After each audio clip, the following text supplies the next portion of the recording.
चलिए स्टार्ट करते हैं टाइप्स ऑफ रिलेशन से, जो कि हमारे 12th का टॉपिक है, टाइप्स ऑफ रिलेशंस। इसमें अब हमारे पास क्या होगा, दोनों सेट सेम होंगे।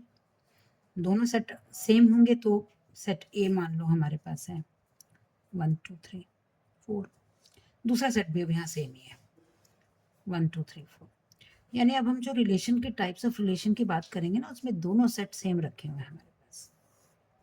हमें इन्हीं के बीच में रिलेशन निकालना है। ठीक है, अब जो भी रिलेशन है वो इसी के अंदर टाइप्स ऑफ रिलेशन में हमसे बात करेंगे।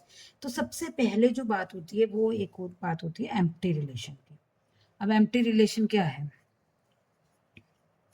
एम्प्टी रिलेशन, ठीक है, मान लो मैंने अब आपको बोला कि ये दोनों आपस में रिलेट करेंगे अगर इनका सम 8 है, अगर इनका सम 10 है। तो चलो हम ऐसे बोलते हैं कि x और y ये दोनों आपस में रिलेट करेंगे। x यहाँ से लिया, y यहाँ से लिया, आपस में रिलेट करेंगे अगर इन दोनों का सम 10 है। तो अब ऐसा तो कोई एलिमेंट है ही नहीं जहाँ सम 10 हो, तो ऐसे रिलेशन को हम क्या बोलेंगे? ये एम्प्टी रिलेशन है। और एम्प्टी रिलेशन को लिखने का तरीका क्या है? फाइ। और अभी लास्ट लेक्चर में मैंने आपको बताया था कि जो रिलेशन होता है वो किसका सबसेट होता है? ए इंटू बी का। तो यहाँ ये किसका सबसेट है? ए इंटू ए का। ए इंटू ए का सबसेट है empty relation. Empty relation is subset of A into A. ये कौन सी टाइप हो गई? फर्स्ट टाइप हो गई। टाइप ऑफ रिलेशन में सबसे पहले आ गया एम्प्टी रिलेशन, जिसमें हमारे पास कोई एलिमेंट ही नहीं है जिस किसी से रिलेट कर रहा है। सेकंड जो हमारे पास है वो है यूनिवर्सल रिलेशन। अब यूनिवर्सल रिलेशन में क्या होगा?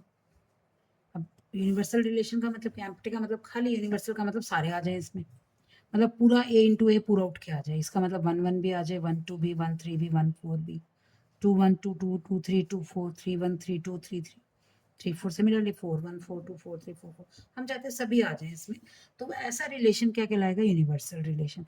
फॉर एग्जाम्पल जैसे मैंने बोल दिया अब यहाँ पे x plus Y less than 10, दो रिलेट करेंगे आपस में अगर उनका सम 10 से कम है। तो अब आप इसमें देख सकते हो, इसमें सारे एलिमेंट आ जाएंगे 1 1 1 2 1 3 1 4 2 1 2 2 2 3 2 4, सारे एलिमेंट्स आ रहे हैं इसमें। तो ये जो सारे एलिमेंट्स का रिलेशन आ गया हमारे पास, ये क्या कहलाएगा? हमारा यूनिवर्सल रिलेशन।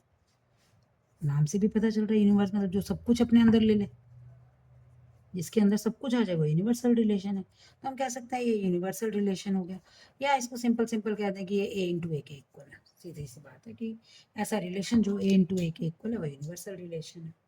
ठीक है, उसके बाद हमारे पास आता है एक आइडेंटिटी रिलेशन। अब आइडेंटिटी रिलेशन क्या है? थर्ड टाइप की रिलेशन आ गई आइडेंटिटी रिलेशन। आइडेंटिटी रिलेशन क्या है? आइडेंटिटी रिलेशन का मतलब है हर एलिमेंट अपने आप से रिलेट करे सिर्फ। अब ये नहीं कि 1 2 से जाके रिलेट करने लगे 1 3 से। हर एक एलिमेंट बस खुद से रिलेट करे, हर एक एलिमेंट खुद से रिलेट करे। तो ये रिलेशन कहलाता है हमारा आइडेंटिटी रिलेशन। अच्छा, इसी के साथ हम अगर बात करें आपसे कि नंबर ऑफ एलिमेंट्स बताओ कितने हो गए आइडेंटिटी रिलेशन में। जब हर एलिमेंट खुद से रिलेट कर रहा है तो नंबर ऑफ एलिमेंट जितने सेट में है उतने एलिमेंट्स यहाँ होंगे। वहाँ 4 है तो यहाँ भी 4 है, 1 2 3 4 4 एलिमेंट्स। अब ये नहीं कि इसको 8 काउंट कर लेंगे 1 2 3 4 5 6 7 8, ऐसे नहीं। अब यहाँ पे ये पूरा एक एलिमेंट माना जाएगा। 1 किससे रिलेट कर रहा है? 1 से। 2 किससे रिलेट कर रहा है? 2 से। 3 3 से, 4 4 से। तो ये रिलेशन हमारा क्या हो गया? Identity relation. उसके बाद हमारे पास फोर्थ टाइप आती है रिफ्लेक्सिव रिलेशन की। रिफ्लेक्सिव रिलेशन क्या है? रिफ्लेक्टिव रिलेशन क्या है? अगर हर एक एलिमेंट खुद से रिलेट करे, हर एक एलिमेंट खुद से रिलेट करे तो हम कह देंगे ये रिलेशन रिफ्लेक्सिव है। ठीक है, अब लिखने का तरीका क्या है? लिखने का तरीका क्या है? ए जो है, ए नाम का एलिमेंट खुद से रिलेट करे तो हम कहेंगे A is related to A, A is related to A, ऐसे लिख सकते हैं।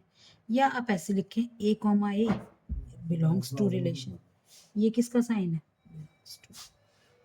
यानी ए कॉमा ए रिलेशन में आएगा फॉर ऑल ए, सारे ए। ये नहीं कि 1 1 आ गया और 2 2 आ गया और 3 3 4 4 आए नहीं उसमें।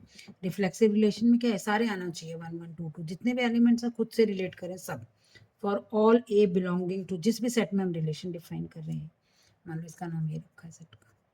तो यहाँ पे अगर रिफ्लेक्सिव रिलेशन की डेफिनेशन पढ़े तो क्या कह रहे हैं हम? हर एक एलिमेंट खुद के साथ रिलेट करें। A comma A belongs to R, लिखने का तरीका ये भी ठीक है, ये भी ठीक है। बुक्स में अलग अलग मिल सकता है आपको, अलग अलग बुक्स में। हमने बोला A comma A belongs to R, किसके लिए? सभी ए के लिए। दिस साइन ए किसके लिए? Sign for all A belonging to A. तो इसका क्या मतलब है? ऐसा नहीं हो सकता कि खाली 1 1 और 3 3 आपस में रिलेट हो गए, 2 और 4 रह गए। रिफ्लेक्सिव रिलेशन में क्या, हर एक एलिमेंट खुद से रिलेट करेगा।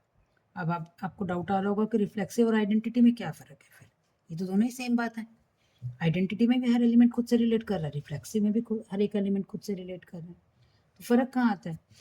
रिफ्लेक्सिव रिलेशन में इसके अलावा भी एलिमेंट हो सकते हैं, इसके अलावा भी एलिमेंट हो सकते हैं। जैसे मान लो ये तो रखने ही पड़ेंगे रिफ्लेक्सिव में, हर एक एलिमेंट खुद से तो रिलेट करेगा ही करेगा, ठीक है। उसके अलावा मेरा मन किया कि चलो 1 को 3 से भी रिलेट कर देते हैं, तो ये रिलेशन अभी भी रिफ्लेक्सिव होगा, बट ये आइडेंटिटी नहीं कहलाएगा। आइडेंटिटी में क्या है, सिर्फ हर एक एलिमेंट खुद से रिलेट करेगा और एक्स्ट्रा कुछ नहीं आएगा उसमें। बट रिफ्लेक्सिव रिलेशन में क्या है, हर एक एलिमेंट खुद से रिलेट करेगा, साथ में कुछ भी हो हमें मतलब नहीं है उस बात से। तो ये रिलेशन कैसा कहलाएगा? रिफ्लेक्सिव। क्या ये आइडेंटिटी रिलेशन है? नहीं। क्या आइडेंटिटी रिलेशन रिफ्लेक्सिव रिलेशन है? हाँ है, ठीक है। आइडेंटिटी रिलेशन रिफ्लेक्सिव रिलेशन कहलाएगा, ठीक है। फिफ्थ है सिमेट्रिक। अब सिमेट्रिक तो देखो नाम ही बता रहा है आपको, सिमेट्रिक रिलेशन से क्या समझ आता है आपको? नाम से ही समझ आ रहा है सिमेट्रिक रिलेशन, सिमेट्री है, मतलब बराबर की बात है यहाँ पे, ठीक है। अगर तू मेरा भाई है तो मैं तेरा भाई हूँ, सिमेट्री है ये पूरी, ठीक है। सिमेट्रिक रिलेशन में सिमेट्री का मतलब क्या होता है हमें पता है कि सिमेट्री हम क्या कहते हैं, दो चीज़ों में बराबरी का दर्जा हो तो हम कहते हैं सिमेट्री है भैया इनके बीच में। तो यही चीज़ यहाँ पे सिमेट्रिक रिलेशन में आपको समझनी है कि अगर ए बी के साथ रिलेट कर रहा है तो बी भी ए के साथ रिलेट करे। अच्छा, ऐसा क्यों लिख पा रहे हैं? क्योंकि दोनों सेट क्या है यहाँ पर? सेम है, दोनों सेट सेम है। अगर मैं लिख रही हूँ ए इज रिलेटेड टू बी, इसका मतलब ए भी सेट ए से आया हुआ है, बी भी सेट ए से ही आया हुआ है, दोनों सेट सेम है ना यहाँ पे, तभी हम लिख पा रहे हैं कि बी इज रिलेटेड टू ए भी लिख पाए हम। अगर ए रिलेटेड टू बी लिख पा रहे हैं तो बी रिलेटेड टू ए भी लिख पाए हम, ठीक है। तो और कैसे लिख सकते हैं? अगर A B belongs to R तो बी ए भी आर में आए। 3 सिमेट्रिक रिलेशन में क्या हुआ? इसका मतलब ये हो गया कि अगर ए बी से रिलेट कर रहा है तो बी ए से रिलेट करे, अगर ए बी रिलेशन में है तो बी ए भी रिलेशन में। और ऐसा क्यों पॉसिबल है? क्योंकि ये दोनों सेम सेट से आ रहे हैं। अगर ये दोनों अलग अलग सेट से आ रहे हैं तो कोई जरूरी थोड़ी ना कि अगर ए रिलेटेड टू बी है तो बी भी रिलेटेड टू ए हो जाएगा। फिर तो बी दूसरे सेट से आ रहा है, पता नहीं वो पहला एलिमेंट बन भी सकता है या नहीं बन सकता। तो इसीलिए जो रिलेशन की टाइप है ये हम कब डिफाइन कर रहे हैं? जब दोनों सेट क्या है? सेम है। तो सिमेट्रिक रिलेशन में क्या मतलब हो गया? अगर ए बी से रिलेट कर रहा है तो बी ए से रिलेट कर रहा है। जैसे मान लो, अगर मान लो ये इन्हीं सेट्स में मैं अगर आपको बोलूँ कि अगर x + y 6 है तो दो एलिमेंट आपस में रिलेट करेंगे, x यहाँ से लेना, y यहाँ से लेना। तो अब क्या हो जाएगा आपका? इसमें क्या हो जाएगा? इसमें अगर हम कहेंगे कि पहले सेट से 2 और 4 आ रहा है यहाँ पे, क्योंकि 2 + 4 6 बनता है, तो 4 + 2 भी तो 6 ही बनेगा, ठीक है। अगर 2 4 इसमें है तो इसका मतलब 4 2 भी इसके अंदर है। तो ये रिलेशन कैसा कहलाता है? Symmetric relation. इसके बाद हमारे पास सिर्फ एक टाइप और बचती है, वो है ट्रांजिटिव रिलेशन की, जो कि हम अपने नेक्स्ट वीडियो में कंटिन्यू करेंगे क्योंकि उसको समझने में थोड़ा लगेगा टाइम। Thank you.